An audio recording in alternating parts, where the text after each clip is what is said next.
presença de Deus é notória nesse momento. Meus irmãos, que a paz de Jesus Cristo seja com todos vós. Amém. Quantos estão felizes essa noite? Glória a Deus. Quantos já sentiram essa atmosfera de adoração essa noite? Glória a Jesus. Aleluia. Quantos vão continuar adorando assim essa noite? Glória a Deus. Meus irmãos, abra sua Bíblia comigo no Evangelho de Jesus Cristo, escrito por Lucas, capítulo 2, versículo 25. Lucas 2, 25. Enquanto você acha, eu quero louvar a Deus por essa oportunidade. E agradeço também a pastora Eliana por ter nos confiado essa santa tribuna. Louvo a Deus pela vida dos meus amigos também que estão aqui. Deus abençoe a todos. Amém. É nóis. Lucas, capítulo de número 2, versículo de número 25. Quem achou, dá um sinal. Glória a Deus. Aleluia. Amém. Lucas 2,25 diz assim: Havia em Jerusalém um homem cujo nome era Simeão, e este homem era justo e temente a Deus, esperando a consolação de Israel, e o Espírito Santo estava sobre ele. E fora-lhe revelado pelo Espírito Santo que ele não morreria antes de ter visto o Cristo do Senhor. Aleluia. E pelo Espírito foi ao templo, e quando os pais trouxeram o menino Jesus para com ele procederem segundo o uso da lei, ele então o tomou em seus braços e louvou a Deus e disse: Agora, Senhor, podes despedir em paz o teu servo, segundo a tua palavra, Aleluia. pois já os meus olhos viram a tua salvação. Aleluia. Glória a Deus. Antes de assentar, olhe para o irmão que está do seu lado e diga para ele: Você não vai morrer não vai morrer antes de ver antes de ver a promessa. a promessa lá. Glória a Deus. Aleluia. Aleluia. Aleluia. Glória seja dada ao nome santo do Senhor. Eu confesso aos irmãos, eu tinha, desde que a pastora me convidou, 4 mensagens que eu já estava preparando para pregar em alguns cultos.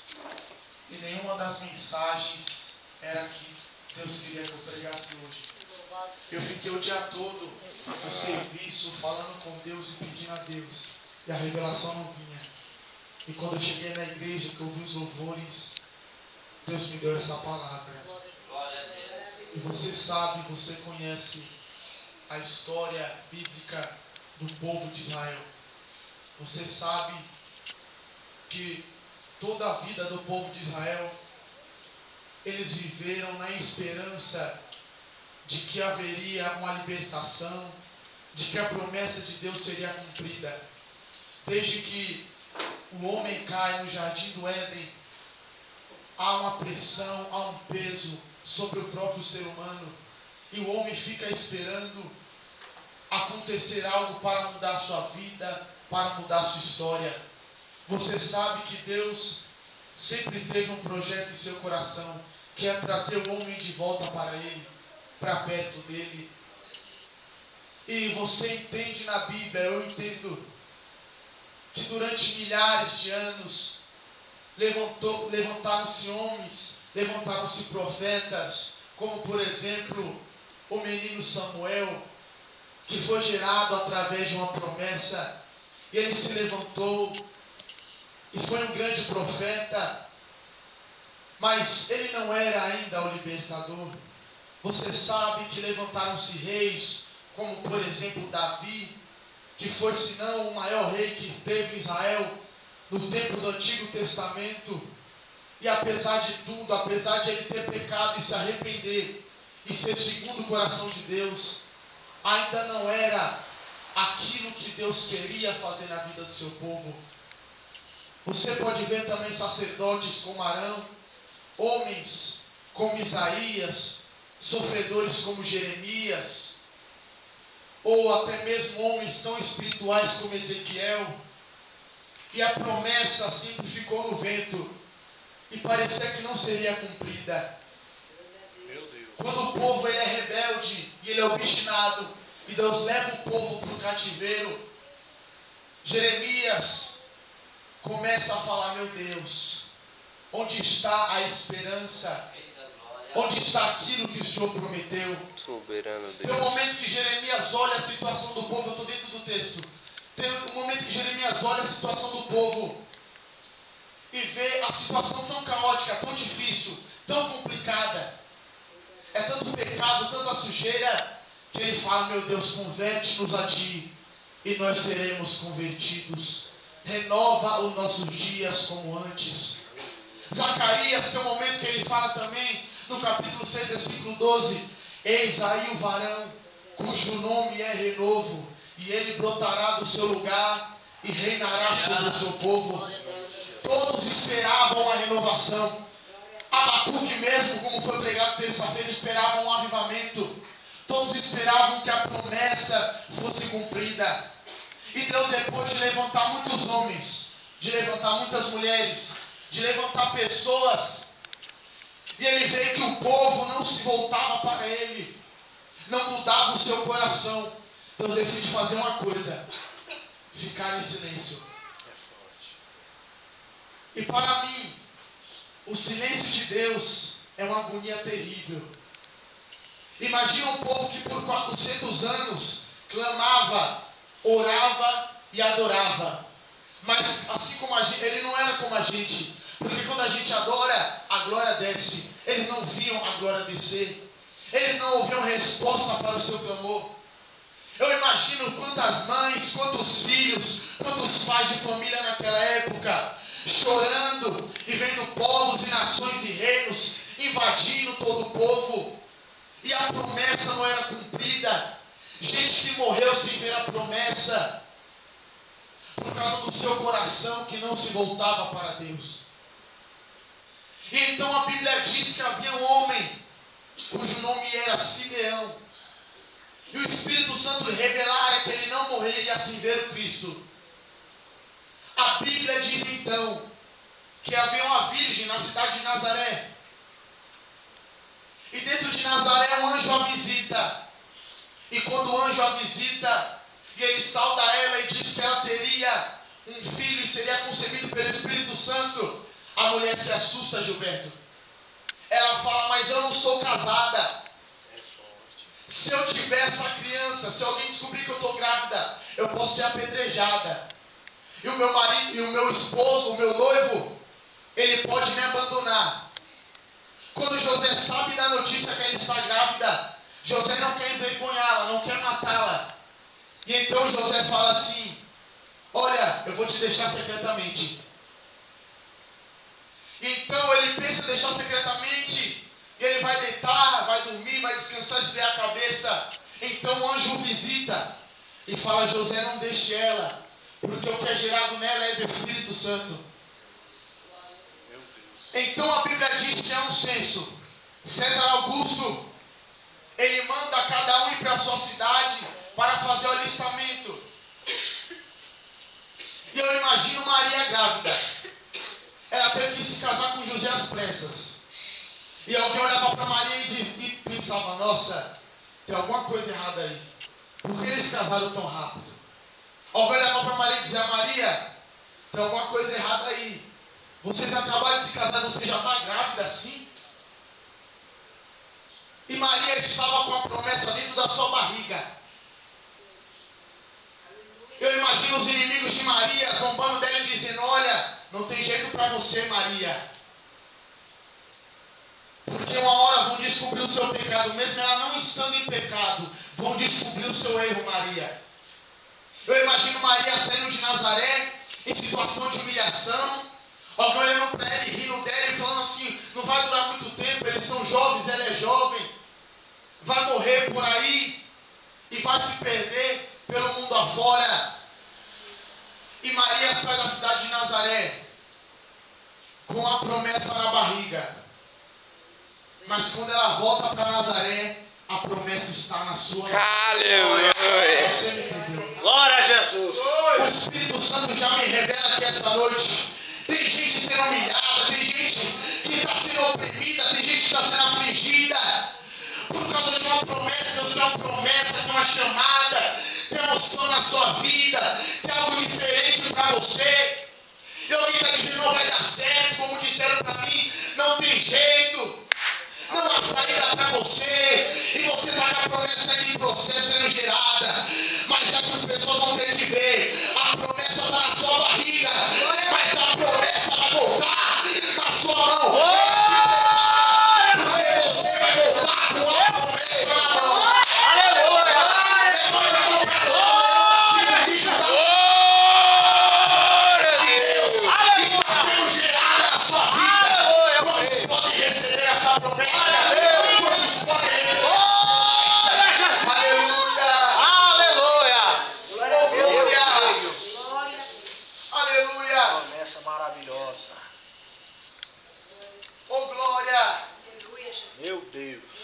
Eu vivo isso. Quando eu comecei para a igreja,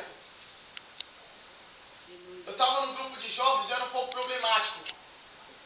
E olharam para mim e disseram assim, ó, melhor você se afastar do grupo. Você não presta para ficar no grupo. Eu não sei nem se você presta para ficar na igreja. Meu Deus. Aquilo entrou no meu coração, pastora. E por um tempo me afastei dos caminhos do Senhor. E falaram para mim, você vai sair batendo cabeça por aí, você nunca vai dar certo. E passaram-se 3 anos. Semana passada, a pessoa falou isso para mim, eu encontrei ela na estação de trem. Eu estava de terno e gravata, ela falou assim, você vai indo para onde? Você vai pregar? Eu falei assim, não, acabei de pregar. Aleluia! Ela falou, mas olha como você é antes ou como você é hoje. Eu falei assim, é verdade. Ela falou, se eu vi lá no Facebook, você viajou para a Bahia para pregar, eu vejo as fotos, os vídeos, você pregando em vários lugares. Nossa, como mudou. Eu falei assim, é verdade. Deus cumpriu uma promessa na minha vida. Glória a Deus! A primeira vez que me viram, talvez a promessa estava sendo gerada, mas a segunda vez que me viram, a promessa já estava na minha mão.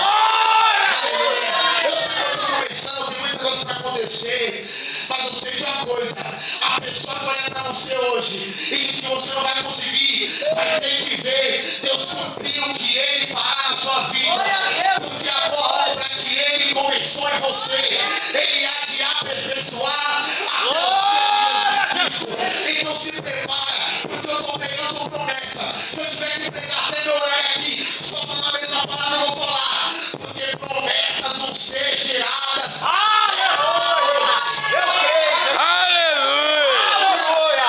Eu vou voltar um pouco nos anos na Bíblia Sagrada.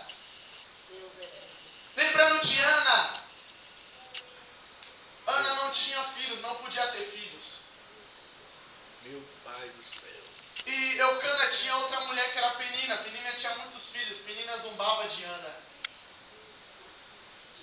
E a palavra Penina significa cobra, serpente, a venenosa.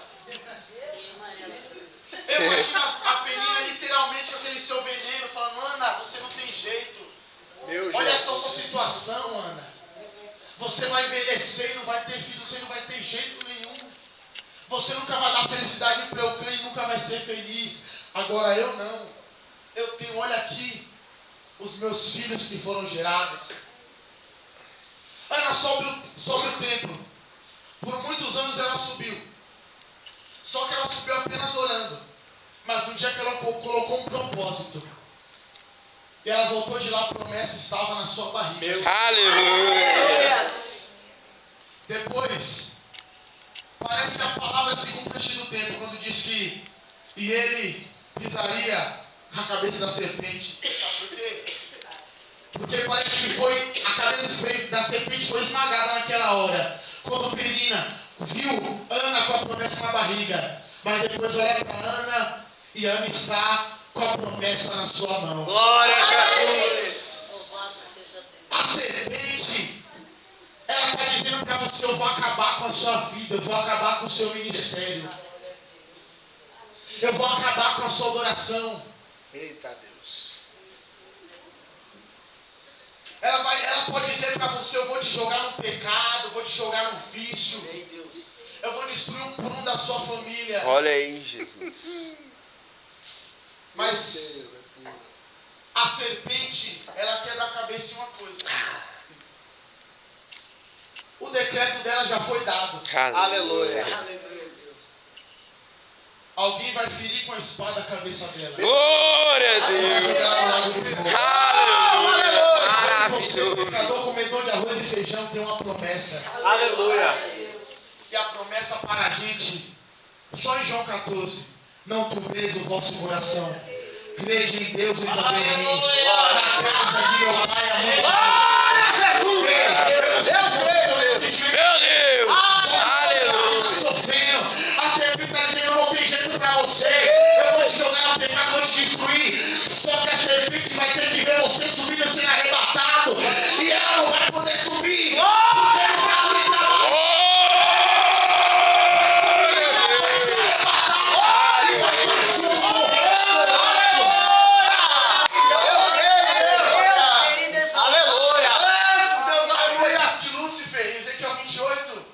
Ele tinha pedras sobre o seu corpo. Ele andava sobre as pedras afogueadas. Ele era muito belo. A Bíblia diz que nós vamos ter vestes brancas, coroa de ouro. Mas isso não importa. Não importa a cor da minha veste. Não importa a coroa que eu vou usar. Mas se ele estiver lá, eu vou estar com ele. Glória a Deus. O diabo não pode mais. Por isso que ele prepara a adoração da igreja. Ele joga tanta coisa para acabar com a gente. Sabe aquelas coisas pequenas, fofoquinha, intriguinha, coisa pequena para destruir. Porque a coisa que o diabo quer acabar com a igreja, a primeira coisa é a unidade. É verdade, Ele Jesus. quer impedir a unidade dentro da casa do Senhor. Pega o fofoqueiro. E sem unidade não há adoração. É, Jeová. Porque nós somos um corpo. E o corpo ele tem que adorar juntamente ao Senhor. Aleluia. Mesmo que você tenha o seu braço para adorar, todos os seus dedos eles se mexem junto com o seu braço que está adorando. E assim é o corpo de Cristo. Aleluia. E o diabo tenta acabar com isso. Eu espero que aqui não esteja acontecendo isso. Em nome de Jesus. Porque todo o espírito de divisão que tenta entrar aqui Tá repreendido. vai vir só para bater cabeça. Aleluia. Porque o povo daqui, eu creio na adoração desse povo.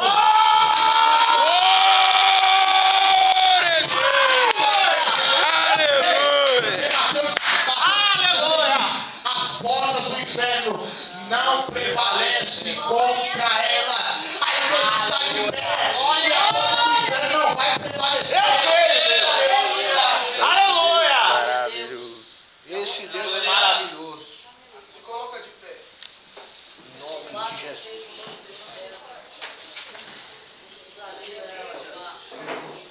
Glória a Jesus. Aleluia. Eu estou finalizando. Deus é bom e o bom não vale nada. Preste atenção nisso. Quando Herodes sabe que Jesus vai nascer, ele manda os magos.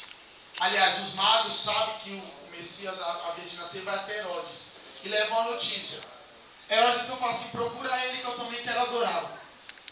Os magos vão até Jesus. Os magos trazem 3 coisas para Jesus: ouro, incenso e mirra.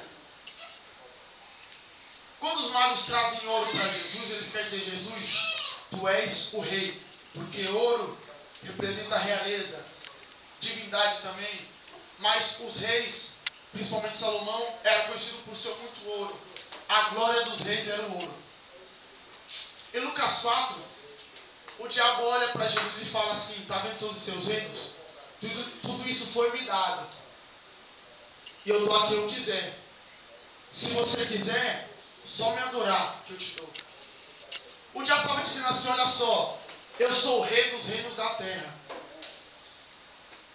Jesus olha para o diabo e fala assim: ó, olha, diabo, está escrito: não tentarás o Senhor teu Deus. O diabo, até então, ele achava que ele era o rei de alguma coisa. E ele havia colocado no decreto: eu sou o rei da terra, eu comando a terra. Quando Jesus é levado à cruz e o diabo tenta matar ele, o diabo erra numa coisa. Havia uma tradição entre os romanos que dizia que para alguém receber o título de rei, ele tinha que receber um certificado escrito que ele era rei. Aí o diabo vai lá, preste atenção aqui. O diabo vai lá, leva Jesus para a cruz para o matar. Todos os assaltantes, eles tinham algo escrito para falar o pecado deles. Aí o diabo vai lá, entra em Pilatos e manda escrever: este é Jesus, rei dos judeus. Você não entendeu? Meu Deus. Para alguém receber um certificado de rei, para receber o título de rei, tinha que ter um certificado escrito. O diabo dizia que era rei. E o próprio diabo que dizia que era rei, mandou escrever acima da cabeça dele: este é Jesus, o Rei dos judeus. Aleluia! Meu Deus. Aleluia! Aí Apocalipse 6 diz que o anticristo vem num cavalo branco com um arco na mão. Aí Apocalipse 19, versículo 16 diz que este é o fiel e verdadeiro. Porque o primeiro que veio, que era o anticristo, era o pirata, não era o verdadeiro, era o pirata. Ele vem com arco na mão. Só que a Bíblia diz que Jesus vem com a espada afiada de dois gumes. Glória a Deus. E no nome sobre sua coisa está escrito: Aleluia. Rei dos reis e Senhor dos senhores. Glória a Deus. O diabo vai dizer: eu vou reinar sobre a sua vida. Só que eu tenho um recado para ele. O rei está de pé. E ele está voltando. Ele vai resgatar a sua noiva. Ele está o reino eterno, o reino de glória. Ai de Satanás que se levanta. Aleluia. Glória a Deus. A segunda coisa que eles dão é um incenso. Meu Deus. O incenso, ele era usado no tabernáculo. Era o último utensílio antes de entrar no lugar santíssimo. E o sacerdote acendia um incenso e balançava a fumaça, até a fumaça cobrir tudo. E não podia mostrar nem a ponta do nariz do sacerdote, porque enquanto ele visse a ponta do nariz ou alguma parte do seu corpo, ainda não estava bom. O diabo, quando ele colocou no seu coração aquele propósito, ele diz: eu serei semelhante ao Altíssimo. Porque ele queria o quê? Ele via a adoração dos anjos e queria ser adorado. E o sumo sacerdote vinha balançando incenso. Quando a Bíblia diz em Hebreus: e ele entrou de uma vez por todas como sumo sacerdote, fazendo propiciação pelos nossos pecados, tinha uma coisa: Jesus, ele era sacerdote, ele ofereceu incenso e ao mesmo tempo ele era adorado. O diabo, ele era responsável por adorar. Assim como Jesus, como sumo sacerdote, a gente tipificando. Aí o diabo ele adorava e queria ser adorado, e não conseguiu. Aí Jesus vai lá, morre por nós, entra no Santo dos Santos, oferece o incenso, oferece a adoração a Deus. E logo depois, Hebreus diz: e os anjos se prostraram e disseram: vamos adorá-lo. Ele adorou e não pôde ser adorado. Glória a Deus! Mas o nosso Cristo, ele é adorado para todos. Glória a Deus. Aleluia. Ele é exaltado. Essa mensagem é para glorificar o Deus. Deus. A terceira coisa que ele recebe é a mirra. O sacerdote, o sumo sacerdote, ele também recebe a mirra. A Bíblia diz, no Salmo 133, que quando Arão foi ungido, o óleo desceu sobre a cabeça e sobre a barba. E ficava um cheiro de mirra na barba dele. E quando ele passava, ou perto dele, quem sentia o cheiro de mirra reconhecia. Aí está passando o sumo sacerdote. Se a pessoa fosse cega, reconhecia o sumo sacerdote, aquele que podia perdoar ele e interceder para que ele fosse curado, por causa do cheiro da mirra. Marcos, capítulo 10, diz que havia um cego à beira do caminho. Meu Deus. Aí está à beira do caminho e alguém diz: olha, Jesus está passando. Ele não conhecia Jesus até então. Jesus, que é esse Jesus? Quando Jesus está passando, ele sente um cheiro. Porque Jesus recebeu o mirro. O perfume dele era o quê? Ele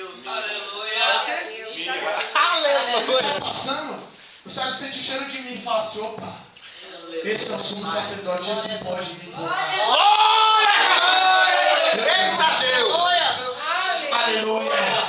Para você não tinha jeito. A promessa dele estava acabada, a esperança dele estava acabada. Só que ele sentiu o cheiro da mirra. O bom perfume de Cristo passou naquele lugar. E ele curou o cego. E eu quero profetizar sobre essa igreja. O cheiro de Cristo vai passar aqui.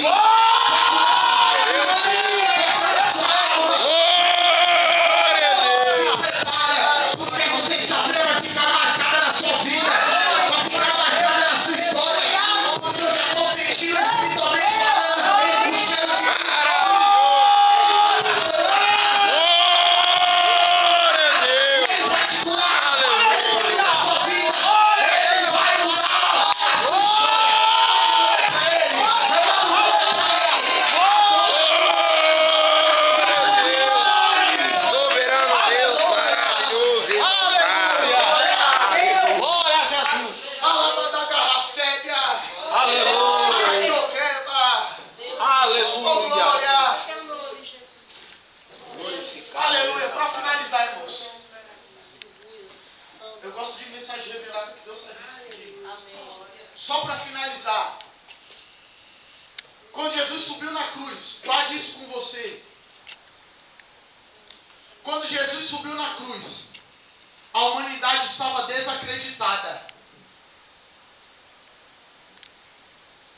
A humanidade não tinha esperança, como eu já disse. Só que quando ele subiu na cruz, Deus estava dizendo para a humanidade: eu ainda acredito em vocês. Aleluia. Não importa o que aconteceu, o que passou na sua vida, Ele ainda acredita em você. Aleluia, Pai. Você pode estar no fundo do poço, como esteve José, como esteve Jeremias. Mas há uma corda que desce aqui para te puxar desse fundo. Glória a Deus. Você pode ter errado, como eu já errei. Mas assim como ele acreditou em mim, ele acredita em você. Aleluia, Deus. A sua história não vai acabar aqui. Não vai acabar desse jeito. Porque ele não vai deixar de acreditar em você. Amém, aleluia. Nós erramos, nós pecamos, nós falhamos. Todos os dias, quando eu dobro meu joelho e falo: meu Deus, eu não mereço. Mas todo dia ele fala para mim: eu ainda acredito em você. Glória a Deus. Aleluia. Vai pegar o microfone. Não se esqueça que por mais que falem para você, por mais que fiquem com a pressão sobre você e digam para você que não tem jeito, eu vou repetir: ele acredita. Glória a Deus. Aleluia. Glória a Deus. Aleluia.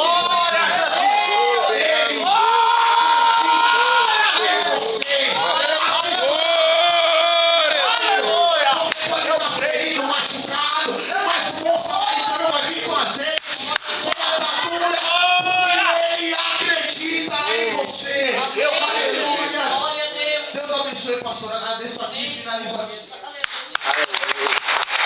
Glória a Deus. Aleluia.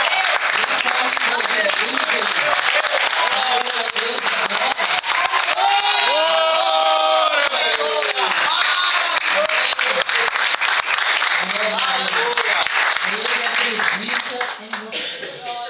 Que bênção. Deus abençoe a vida do nosso irmão Jandeu.